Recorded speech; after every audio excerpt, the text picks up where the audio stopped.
বিকেলের নাস্তায় নতুন কিছু মুচমুচে জাতীয় স্ন্যাক্স খেতে ইচ্ছে করলে মাত্র 10 মিনিটেই তৈরি করে ফেলতে পারেন এই রকম মুচমুচে একটি দারুণ লোভনীয় স্ন্যাক্স। নমস্কার বন্ধুরা, আমি সাথী আমার কিচেনের নতুন রেসিপিতে আপনাদের সকলকে স্বাগত জানাই। আজকের রেসিপিতে বানিয়ে দেখাবো অসম্ভব সুস্বাদু মুচমুচে টেস্টি বাঁধাকপির পকোড়া। অল্প কিছু উপকরণে এবং অল্প সময়ে তৈরি করে ফেলুন এই রকম মুচমুচে বাঁধাকপির পকোড়া। খেতে দেখবেন দুর্দান্ত লাগবে। তাহলে আসুন দেখে নিন আজকের রেসিপি। বাঁধাকপির পকোড়া তৈরি করতে প্রথমে এখানে নিয়ে নিয়েছি দেখুন একটি বাঁধাকপি। বাঁধাকপিগুলোকে প্রথমে এইরকম সরু সরু করে ঝাড়ি করে কেটে নিতে হবে। যতটা সরু সরু করে কেটে নেওয়া সম্ভব ততটাই কেটে নেবেন। দেখুন এইভাবে প্রথমে সরু সরু করে ঝাড়ি করে কেটে নিয়েছি। এখন এই কেটে নেওয়া বাঁধাকপিগুলোকে জল দিয়ে ধুয়ে পরিষ্কার করে নিয়েছি। তারপরে জলটা ঝরিয়ে একটি থালার মধ্যে নিয়ে নিয়েছি। এর মধ্যে মিশিয়ে নিচ্ছি লবণ। এখানে একটি মিডিয়াম সাইজের বাঁধাকপির অর্ধেকটা নিয়েছি, সেই ক্ষেত্রে এখানে আমি হাফ চা চামচ লবণ দিলাম। লবণ দিয়ে এই বাঁধাকপিগুলোকে বেশ ভালো করে এই রকম চটকে নিতে হবে। কিছুক্ষণ পরেই দেখবেন এই ঝারি করে নেওয়া বাঁধাকপিগুলো বেশ সুন্দর নরম হয়ে যাবে এবং এর থেকে দেখবেন একটু জল ছাড়বে।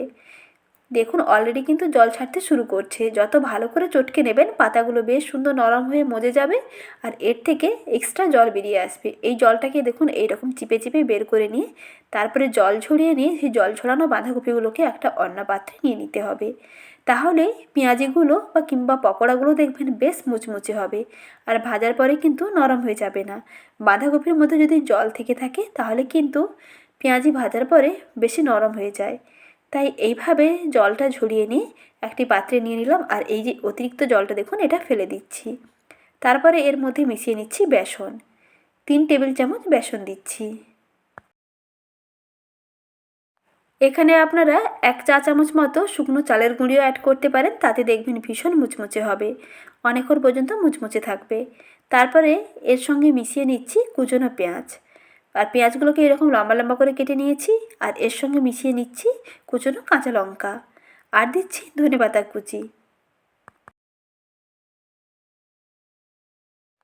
তারপরে অল্প একটু হলুদের গুঁড়ো আর যদি লবণ লাগে তাহলে 1 চিমটে লবণ এখানে দিয়ে সব কিছু উপকরণকে একসঙ্গে ভালো করে মিশিয়ে নিতে হবে। এখানে কিন্তু আর কোনো রকম জল অ্যাড করবেন না, যেহেতু এখানে বেসন কমই দিয়েছি। বাঁধাকপির পাতার মধ্যে এই বেসনটা দেখবেন বেশ ভালোভাবে মাখানো হয়ে যাবে।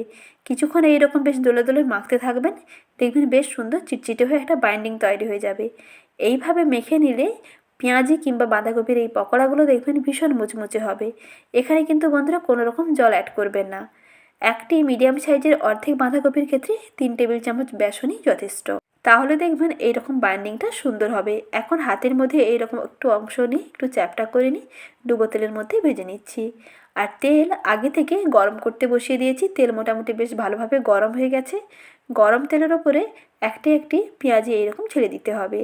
তারপরে গ্যাসের আঁচটা একটু মাঝারি থেকে কমের মধ্যে রেখে একটুক্ষণ সময় নিয়ে ভাজতে হবে।